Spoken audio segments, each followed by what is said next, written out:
Hello everyone, welcome back to happy to help tutoring.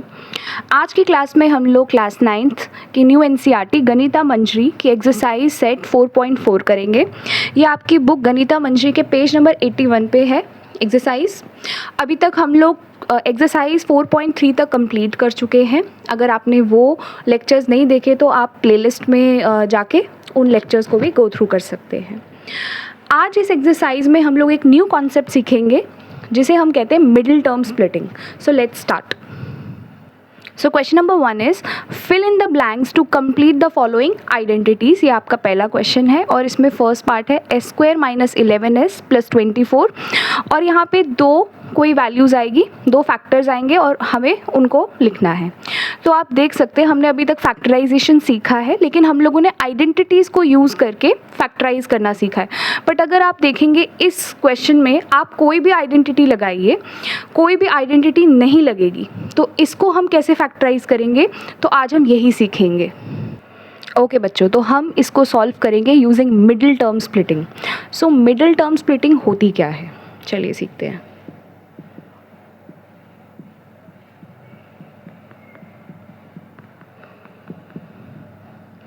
As the name suggests, middle term. Middle term क्या है आप देख सकते हैं, इसमें 3 टर्म्स हैं। तो 3 टर्म्स के सेंटर में मिडल में 11s है, तो 11s को हमें स्प्लिट करना है। ओके, अब कैसे स्प्लिट करेंगे, तो आप देखिए जो लास्ट टर्म है क्या है 24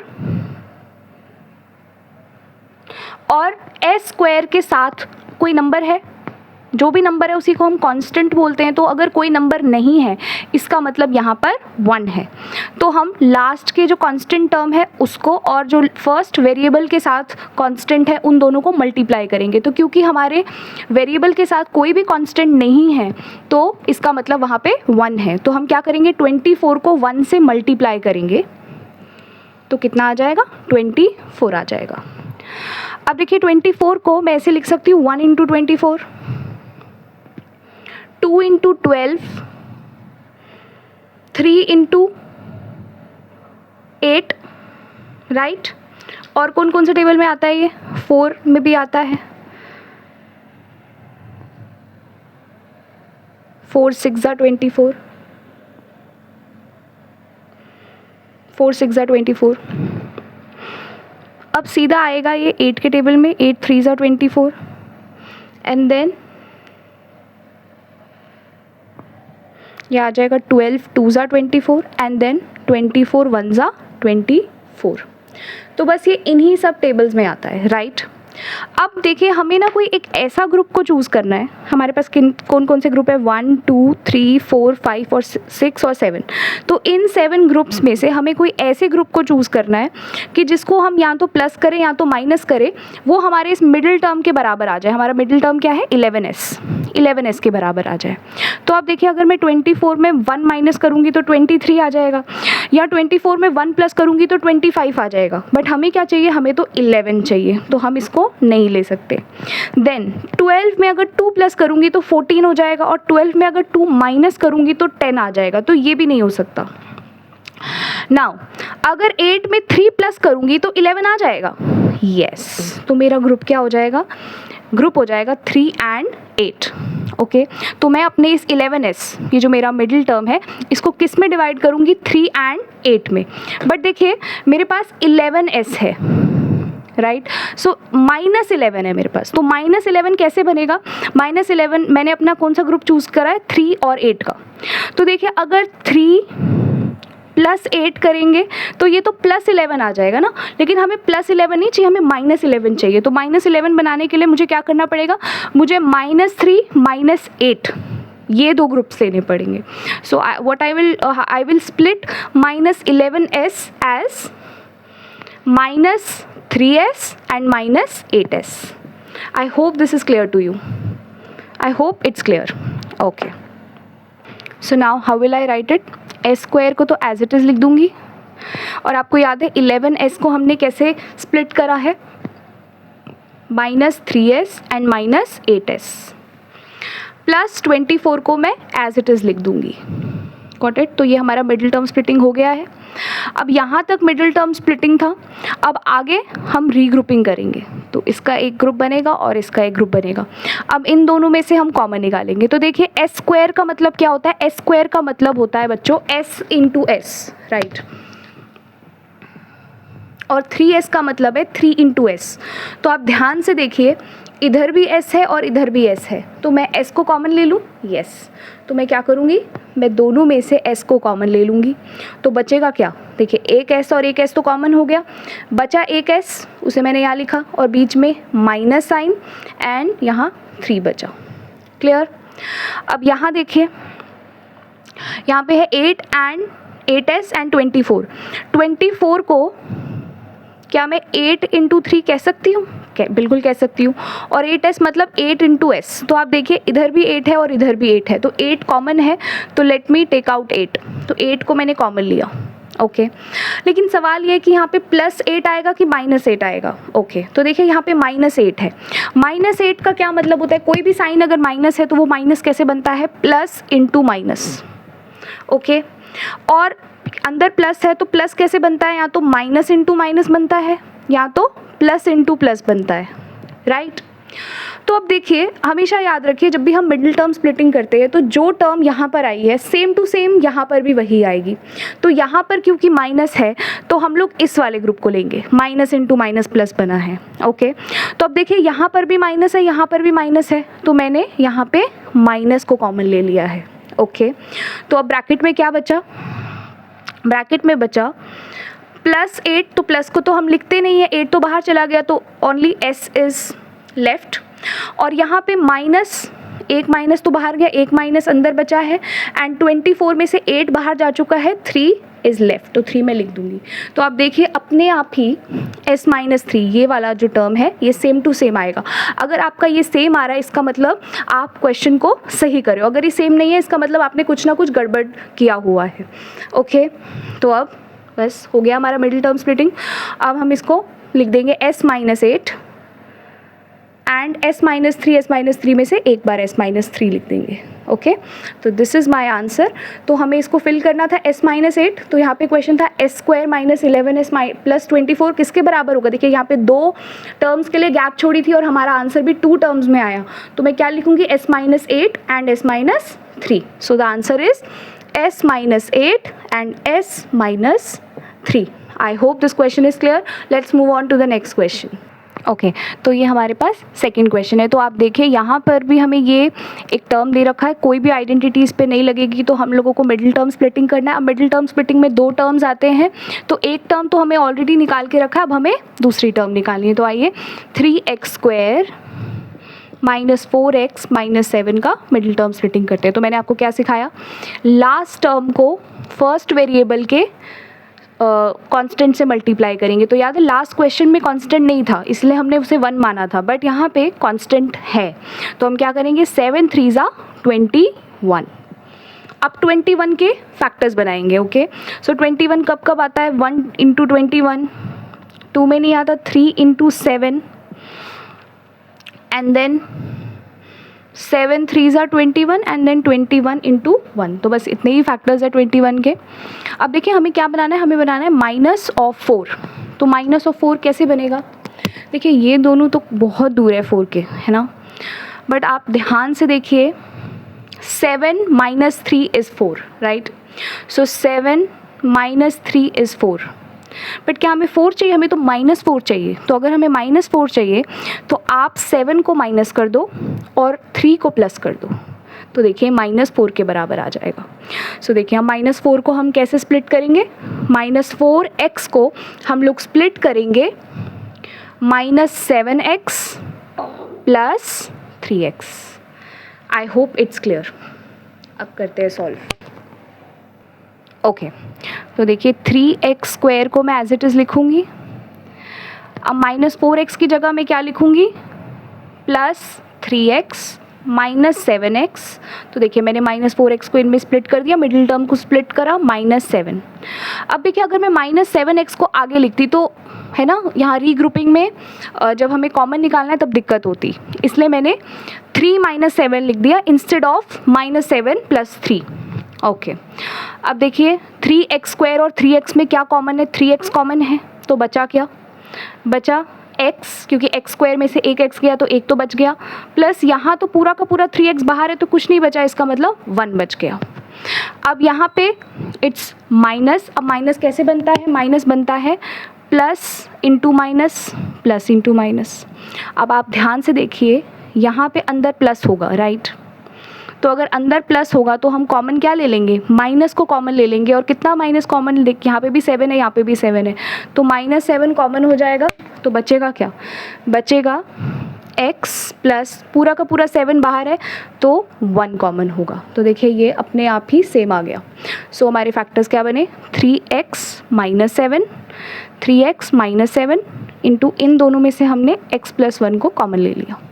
तो देखिए आपको अगर क्वेश्चन याद है x + 1 ऑलरेडी हमें क्वेश्चन में था, हमें दूसरा फैक्टर निकालना था, तो दूसरा फैक्टर क्या आ जाएगा, 3x - 7। सो आंसर क्या आ जाएगा, 3x - 7।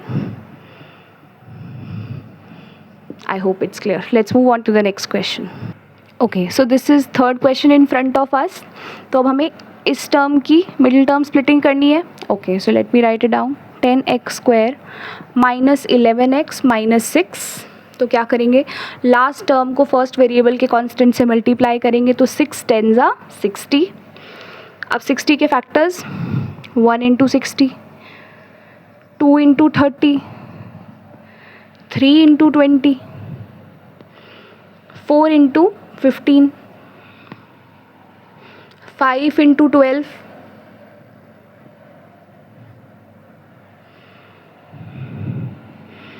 and then 10 × 6, and then 15 4s, 32s, and then 61s। यही सारे फैक्टर्स है 60 के। अब देखिए हमें क्या चाहिए, हमें चाहिए -11, राइट, हमें चाहिए -11। तो आइए देखते हैं कौन सा -11 बनाएगा, कौन सा कॉम्बिनेशन, लेट्स सी। देखिए ये तो बहुत दूर दूर है, ये भी 11 से बहुत दूर है। 20 - 3 तो 17 होगा, 20 + 3 आपका 23 होगा, ये भी नहीं होगा। अब 15 और 4 को देखिए, 15 + 4 19 होगा, लेकिन 15 - 4 11 होगा। यस, तो हमें हमारा ग्रुप सही ग्रुप मिल गया है।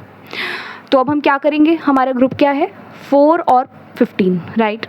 लेकिन देखिए अगर मैं 4 में 15 को प्लस करूँगी तो वो तो आ जाएगा 19, हमें वो नहीं चाहिए, हमें 11 चाहिए। तो हमें 15 में 4 माइनस करना पड़ेगा तो 11 आ जाएगा।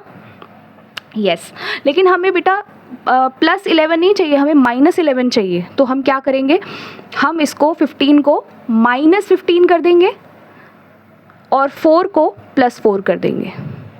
ओके, तो देखिए -15 + 4 -11 के बराबर होता है, राइट। तो चलिए let's move. Okay, so 10x²।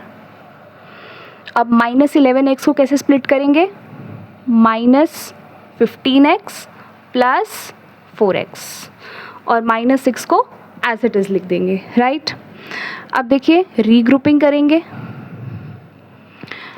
अब 10 क्या होता है, 10 इज़, अगर मैं 10 को स्प्लिट करूं तो 10 इज़ 2 × 5, x² मतलब x × x, राइट। 15 को अगर मैं स्प्लिट करूं तो क्या हो जाएगा,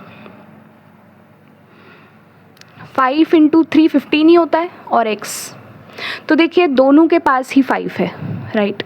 तो 5 इधर भी है और 5 इधर भी है, तो मैं 5 को कॉमन ले लूँ। ओके, तो क्या बचा, और देखिए x इधर भी है, x इधर भी है, तो x को भी कॉमन ले लेती हूँ। तो ये क्या बन जाएगा, 5 को कॉमन ले लिया और x को भी कॉमन ले लिया, तो अब क्या बचा, 2x बच गया, और बीच में माइनस है और यहाँ पे सिर्फ 3 बचा। क्लियर। ओके, अब देखो 4 क्या होता है, 4 इज़ 2 × 2, और ये x। 6 क्या होता है, 2 इंटू 3 6 होता है। ओके, अब देखिए, आप ध्यान से देखिए, इधर भी 2 है, इधर भी 2 है, तो मैं 2 को कॉमन ले लूँ। ओके, अब देखिए यहाँ पे माइनस है अंदर। ओके, तो प्लस कैसे बनता है? प्लस बनता है प्लस इंटू प्लस, और माइनस कैसे बनता है? Plus into minus. ओके, अब देखिए इधर भी प्लस है, इधर भी प्लस है, तो मैं प्लस को कॉमन ले रही हूँ, तो इधर मैं प्लस लिख देती हूँ और मैंने 2 लिख दिया। अब बचा क्या? बचा यहाँ पे 4x में से 2 को अगर मैंने बाहर ले लिया तो 2x अंदर बचा, तो 2x लिख दूँगी। यहाँ पे प्लस को बाहर निकाला तो बचा माइनस, और 6 में से 2 मैंने बाहर लिया तो देखिए 3 बच गया। और आप देखिए अपने आप ही 2x माइनस 3 ये सेम आ जाएगा। इसका मतलब हम सही कर रहे हैं क्वेश्चन। तो बस अब इसको आगे लिख देंगे 5x plus 2 and 2x minus 3। Okay, तो अब आप देखिए हमारा क्या आंसर आया। अब हमें यहाँ पे फिल क्या करना था? हमें 2x माइनस, तो देखिए 2x वाला हमारा आया है, 2x माइनस 3 आ गया, तो वहाँ पे मैं क्या लिख दूँगी? 2x माइनस 3 लिख दूँगी। और फिर डैश प्लस 2, तो डैश प्लस 2, तो देखिए हमारा यहाँ पे आया प्लस 2, 5x प्लस 2, तो वहाँ पर क्या आ जाएगा? वहाँ पर आ जाएगा 5x plus 2। So this is my answer. I hope it's clear. Let's move on to the next question. Okay, तो ये हमारा फर्स्ट क्वेश्चन का लास्ट पार्ट है। 6x square plus 7x plus 2, तो हमें इसका मिडिल टर्म स्प्लिटिंग करना है। तो 6x square plus 7x plus 2, अब तो आपको याद हो गया होगा, लास्ट टर्म को फर्स्ट वेरिएबल के कांस्टेंट से मल्टीप्लाई करते हैं। तो x स्क्वायर का कांस्टेंट क्या है? 6, तो 6 2 ज़ा 12, तो 12 के फैक्टर्स बनाते हैं। 1 इंटू 12, 2 इंटू 6, 3 इंटू 4, और फिर आपका 6 इंटू 2, एंड देन आपका 12 1 ज़ा 12, राइट। अब हमें क्या बनाना है? हमें बनाना है 7। तो देखो कौन सा ग्रुप बनेगा 7? देखो ये बहुत दूर है, ये नहीं बनेगा। 6 प्लस 2 करोगे 8 बनेगा, 6 माइनस 2 करोगे 4 बनेगा, ये भी नहीं है। 4 प्लस 3 करोगे तो 7 बन जाएगा। रे वाह, तो हमें हमारा स्प्लिट करने वाला मिल गया। तो अब हम इसे स्प्लिट कर लेते हैं। सो किस में करेंगे? हमें चाहिए इस बार प्लस 7 ही चाहिए, राइट। तो हम प्लस 7 को 3 प्लस 4 लिख सकते हैं। तो 7x को मैं कैसे स्प्लिट करूँगी? 3x plus 4x। तो इस बार तो माइनस का कोई झंझट ही नहीं है, तो बस डायरेक्टली क्वेश्चन सॉल्व हो जाएगा। ओके, सो 6x स्क्वायर प्लस 7x की जगह मैं लिख दूँगी 3x प्लस 4x प्लस 2। तो देखो मैंने 7x को मिडिल टर्म को स्प्लिट करा। अब रीग्रुपिंग करेंगे। तो 6x स्क्वायर का क्या मतलब है? 3 इंटू 2, एक्स स्क्वायर का मतलब है x इंटू एक्स, और 3x का मतलब 3x ही है। तो अब आप देख के बताओ क्या क्या कॉमन है? 3 इधर भी है, इधर भी है, x इधर भी है, x इधर भी है, तो 3x को कॉमन ले लो, तो बचा क्या? 2 बचा और x बचा, तो 2x प्लस पूरा का पूरा 3x बाहर है तो 1, राइट। सिमिलरली अब 4x है, 4x यानी 2 इंटू 2x, और यहाँ पे 2 इंटू 1, राइट। तो इधर भी 2 है और इधर भी 2 है, और ये तो सारा प्लस ही है, तो इसमें तो कोई झंझट ही नहीं है हमें। तो प्लस 2 को कॉमन ले लेंगे, तो बचेगा क्या? यहाँ पे 2x बचा, तो 2x बचा, तो 2x को यहाँ लिख दो, प्लस 1 बचा तो 1 को लिख दो। तो देखो अपने आप ही ये दोनों सेम आ गए। तो 3x प्लस 2 एक ग्रुप बनेगा, एंड 2x प्लस 1 एक ग्रुप बनेगा। सो दिस इज़ माई आंसर। तो मैं क्या लिखूँगी यहाँ पे? 3x प्लस 2, ये देखिए 2 ब्लॉक्स है, 2 गैप्स को हमें फिल करना था। 3x प्लस 2, और दूसरा क्या है? एक तो 3x प्लस 2 लिख दिया, 2x प्लस 1, तो मैं यहाँ पे 2x प्लस 1 भी लिख देती हूँ। तो बस विद दिस हमारा एक्सरसाइज 4.4 का क्वेश्चन नंबर 1 कंप्लीट हो जाता है। तो आज के लेक्चर में हम यहीं तक रखते हैं। अब नेक्स्ट पार्ट में हम लोग आगे के क्वेश्चंस को कंटिन्यू करेंगे। तब तक के लिए कीप लर्निंग। मिलते हैं नेक्स्ट क्लास में।